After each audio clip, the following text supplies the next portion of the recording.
All right, so we just finished up your 79 season. We moved in 1980, which is your last year in professional baseball. Right. At spring training that year, it's my understanding that you're very close to making the Major League Ball Club.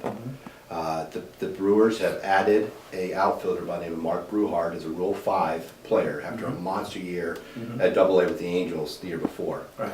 Talk to me about the thrill of thinking you've made the opening day roster to obviously the feeling that finding out that you haven't. Right. Did you say the thrill of not making the? The thrill of making it, yeah, not making it, thrill of making, yes. Well, you know, you get to that point and you're pretty excited, but you're always cautiously optimistic. You don't ever, and we were so close, and we had been told that we were going to be had made the team, and that we were going to be, you know, and all the wives in the first time, you know, all the wives are talking about their apartments in Milwaukee, and Suzanne's in the middle of it, and we're, you know, excited, but I knew that there was a possible elephant in the room with a Rule 5 player named Mark Brohard, who had hit 35 home runs in El Paso, and was just a real good hitter, but had never played for us. And I really wasn't all that sure about the Rule 5 thing, the way it worked. And so I was, you know, in the program. I mean, I had, you know, George Bamberger had talked about me, said I would be an ideal fifth outfielder is what I would have been, things like that. So I was pretty excited, and I'd had a good spring, hit the ball well, and had played defense well. Really felt like I had done everything that needed to go. And Mark Brohard had never played for us. And so I'm sitting there going, he hadn't given anything to you guys. So now I'm still probably thinking more about rah-rah, what are you going to give to the team and all that kind of stuff. And if he didn't make the team, they had bought him for $50,000, and if he didn't make the team, they had to offer him back to the other team for $25,000, which didn't sound like a lot of money. You know, back then probably it was. Right. It was more money than you'd think. And so anyway, Harry Dalton, they call me in and they say we've decided to keep Mark Brohard, which was the lowest moment probably of my life. You know, at the professional level for sure, except for hurting my leg. And I'm not going to say devastating, but it was probably for me the last straw. I was not happy. I didn't even go to minor league camp for 2 or 3 days. I had to go report to AAA. You know, and I was just devastated. Where's your training camp at this point? Where are you guys training at with Milwaukee? Sun City. Okay. And then now you go to minor league camp, and I was going to play for a guy that I just absolutely did not want to play for, and never really even mentally recovered from that. It got to the point where at the end of the year, baseball wasn't fun for me anymore, and I was just toast. You go through that year. I think you come back the next spring was it with the Giants? Giants. So back to one of the teams that drafted you. You're in camp with the Giants. Right. I know you told me that Doyle Alexander and you were buddies. He's there with that team. This is 1981. And the back of your baseball card ends after the 1980 season. So obviously something happened in 1981 spring training. Well, when I tore the ligaments in my ankle, I lost. I didn't feel good. My foot didn't heal right. And so I lost a step, and what I explained to anybody that asked me the question, really the flame went out for me. I don't want to play anymore. And over the winter of that ankle being hurt, I couldn't run very well. I couldn't push off. Right. And they had actually told me that it would have been better if I would have broken my leg in half than do what I did, because everything stretched so big that it's how do you get it back to, you know, what it was. And I just didn't feel good. I didn't feel as quick as I had been, and I could not find it at spring training. And Doyle and I just sat next to each other in our lockers, and I started bagging my stuff up. It came down to me, Chili Davis, or Bill North. They were the three. We were the three guys, and they sent me and Chili Davis back to AAA, and kept Bill North. And to me, that was the last straw there. So I looked at Doyle Alexander and I said, buddy, I've got a job offer, I got to go. And he goes, Rook, where are you going? And I'm going, thanks, Doyle, for being nice. He goes, man, you can play. And I said, thank you. I said, but I don't, it's not there. Yeah. And it wasn't there, and so I just bagged it up and went Yeah, home. it's tough to do. Mm-hmm. Yeah, I think it's interesting, the story of how you and I kind of met to get together for this, is a few years back, Topps baseball card company, on eBay started releasing photos that nobody has seen before of players. I saw a photo of you. I knew that Neil Rotowski was a buddy of yours. I took a picture of the photo. I sent it over to Neil, and I said, hey, I don't know if Billy would like this, but I think it would be pretty cool. I've done this before with some guys that have never seen photos of themselves. In fact, Whit Merrifield and I have a mutual friend. His dad, Bill, was a really, really good minor league ball player. I've sent, through our friend, the pictures of Whit's dad in the minors with the Angels, and I think also with the Rangers or Pirates. And I know that's meant a lot to Bill, because these are photos that he knows were taken of him, but he never makes the big list. Right. But they took a picture of you, and I think there's going to be more, to be honest with you. I think there'll be more. The first one to show up with you showed up right before Christmas, and it's 1980 spring training. And so you were able to kind of take a look at that photo, and I know your sons did it, and it's the first time you'd seen that. Do you remember that Topps photographer at spring training? Oh, yeah.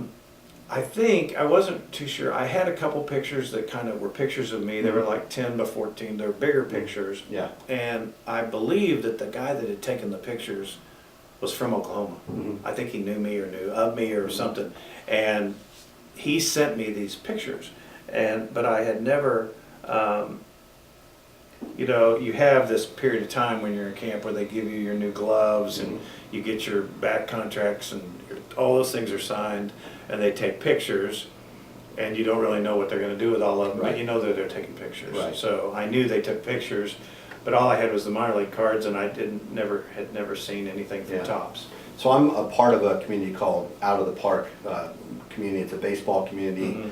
It's actually based off of a simulation baseball game called Out of the Park Baseball, where you can recreate seasons. So being the baseball nerd that I am, I'm replaying the 1980 season, but I started doing it in 1976. So I've actually had your actual stats and everything are actually already loaded in the game. I don't have to do anything. But part of this community, like Keith Oberman, the media guy, is part of this community, and we will find old photographs, oftentimes from the Topps vault, and we have there's players called white whales, the guys that played briefly with the team that they've never had a card of, and then there's guys like you that are in big league camp for the first time. It's a big deal to us to find those. So it's kind of cool though, Billy. I was able to talk to Topps, and I do believe you have more photos out there. But what's really cool is they sent this to me. This is the Topps vault, okay? You know, pull it out and read that.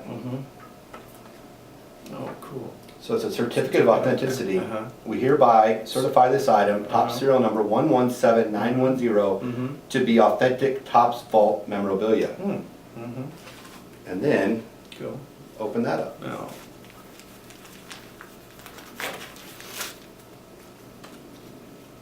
Oh my gosh. That's for you. That's me? That's you. Picture me? That's your slide, the original photo. Nobody else owns this. This is the one of a kind. Oh my gosh. And then they put it into a neat deal for you. Yeah. Well, With the thank Topps you. vault ID number on the back. So that is for you to have, Oh my gosh. to keep, one and only. Isn't that something? Yep. So that would have been your baseball card Right. if Mark Bruhart had hit 100 in spring Right, training that year. exactly. Yeah, there'd have been a few more of them. Well, I knew my mother probably would have wanted this baseball card, but well, that's so sweet. Well, thank you. Well, I appreciate your time. I Oh, know you've yeah. done some great things in your life. Oh well, I've been blessed, and like I said, I think just God really gave me the desires of my heart, which was to play the game, and obviously you said, what were you thinking if you'd have thought when you got cut from your high school team, would you have gotten to this point? I'd always just said, I just want to play. I didn't really care where I was playing. I just wanted to play the game and loved it. And I never really thought too much about it. I always wanted to be the next Mickey Mantle. Like I said, I dreamed of the day where I could do that. And I wish I would have had a little bit more, just a little bit more. But on the other hand, I I got a whole lot more than what it started out. Sure. You know, it started out to be a lot worse. If I were to tell that donut-eating bicycle Yeah. newspaper guy you're going to make it to Yeah. Yeah. AAA in professional baseball, Yeah. you would have taken that, right? Yeah, well, you know, and it was kind of funny. Somebody asked me one day, and I was at a speaking engagement, and they said, "What did it do to you that day? What did it do to your self-esteem the day you got cut?" Mhm. I said, "Nothing. I knew they'd made a mistake." You know, and so I mean, you got to believe in Yes, you yourself, do. and you got to have your dream, and I knew they'd made a mistake, but then again, I wasn't ready, and I was up against big numbers, you know, so I totally understood that, and I thought it was fun. My coach said, you know, he gave me hope, you know, and I like to make sure that coaches always understand this. Always give a kid hope. If you're going to cut them, or if you know you're getting ready to pull the rug out of somebody's world, you know, tell them, hey, you know, keep playing, you know, don't give up, you know, because once the flame went out, I was ready to quit. Yeah. I walked away. I told Doyle, good luck, buddy, you know, and people ask me to this day, they said, who's the toughest pitcher you ever faced? And I said, well, probably Doyle Alexander. And that was just in game situations because his ball moved like a butterfly. And I'd faced Tanana, and I'd faced many Frank tough Tanana, guys. by the way, is my favorite player of all time. Yeah. Yeah, So that's true. yeah. He's always been my favorite player. yeah. So I mean, I had faced the toughest of the, but Doyle Alexander was. Mhm. He was about as tough to hit as there was. So to be sitting with the guy that I appreciated, and you know, he was a real pro. Right. There's just a lot of great pros out there. Well, we appreciate 3-2 baseball. Many great memories here. Many great memories to come for many kids and families. Well, and I don't mean to interrupt you there too, Yeah. but me too. I Yeah. mean, what Neil and Jeff and 3-2 means to me and my kids, I only know 3-2 as a coach. And I didn't grow up and play here. But when I go out and I'm talking to people, I say, you know, I think I got to coach in the biggest arena of Little League Baseball in the world maybe, with the greatest bunch of guys. And like I said, my car almost drove itself out here today in the snowstorm. This was home for me, was 3-2. Yeah. And I know it was for guys like you and all of the daughters and the sisters and the parents. This is where you want to, this is where it happened. The only thing I ask Billy about after doing this is I need to have a retro tournament where kids have to wear for the weekend this type of uniform. So find a sponsor and make all the kids wear these. Yeah. And you know what? If you're still playing good, it doesn't matter what your uniform looks like, right? They'll come out here. They'll come to 3-2 to do that, I'll bet you. Well, thank you so much. All right, buddy. Thank you. All right.